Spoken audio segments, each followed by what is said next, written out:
Hit the like, share, and subscribe. Leave a comment. In one of my last videos, I asked a question after refuting, answering Adventism's misrepresentation or flat out lies regarding Adventist history and slavery. And I asked sort of a question. I said, if anybody can show me a document, or document that one Seventh-day Adventist in history owned a slave, go ahead and send me that information. I doubt it's true. And someone was criticizing Alan White as being a racist, all the while defending a church that had tens of thousands of slaves and largely built their ministry on slaves. But because I've seen Adventists misunderstand quotes of Ellen White in the Adventist history. You can go to Advent Defense League as well. They have a YouTube channel, the Advent Defense League. They have a website. You'll find it on there. They have a Facebook page. You can interact, learn stuff on there. And there's lots of different groups that actually show context of documentation. Okay. They don't just show a quote and then tell you what it means. They show you in its context what is being said. I'm telling you, it's popular to make anti this or anti that websites. And it's all too easy because they're popular. Just want to start a channel like that. And something Edwin Cotto of Advent Defense League said too, that is something I've said before I even found them, that I found it intriguing, is that a lot of these immature people that will do that sort of thing to get attention, they seem to have the same sort of bad sources. And so they'll basically plagiarize each other without actually doing careful research. And so the thing about that is it's a mistake that you can make as a young Christian, especially. It's kind of like they call it a cage stage sort of thing. And you want to like fight heretics, but you really don't realize how much you don't understand. And so you're really susceptible to that because you feel like you're working for Jesus.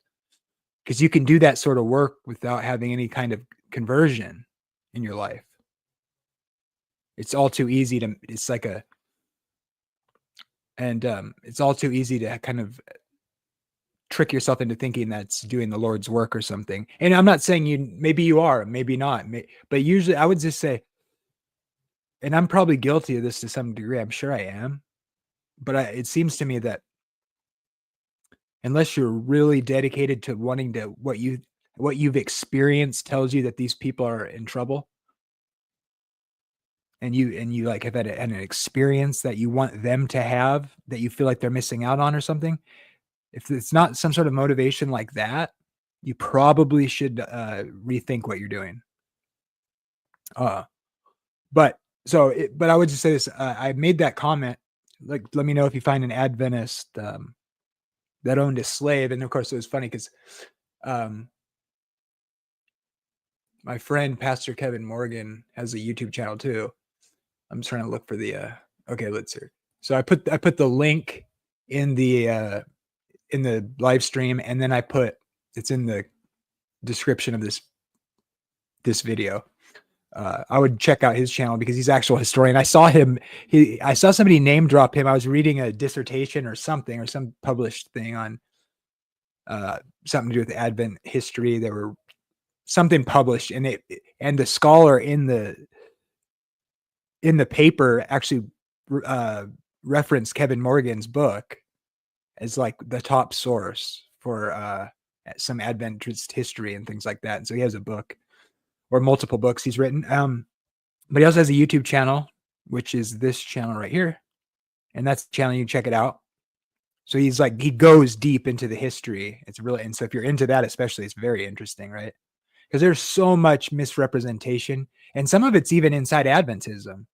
Like, people who don't know how to do research will buy into some of the claims, or it gets passed around and it's kind of in the back of people's heads because they don't look into it. And they kind of, it's really easy to do bad research. Okay.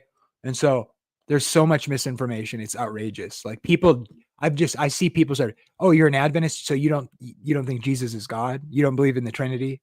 You think this or that or the other? Or you think people who don't join your church are necessarily lost, or that people who don't keep the Sabbath are lost?" It's like, no. Or you guys think no one believed the gospel before you existed? No. All those kind of claims that go around that I hear, people are confused.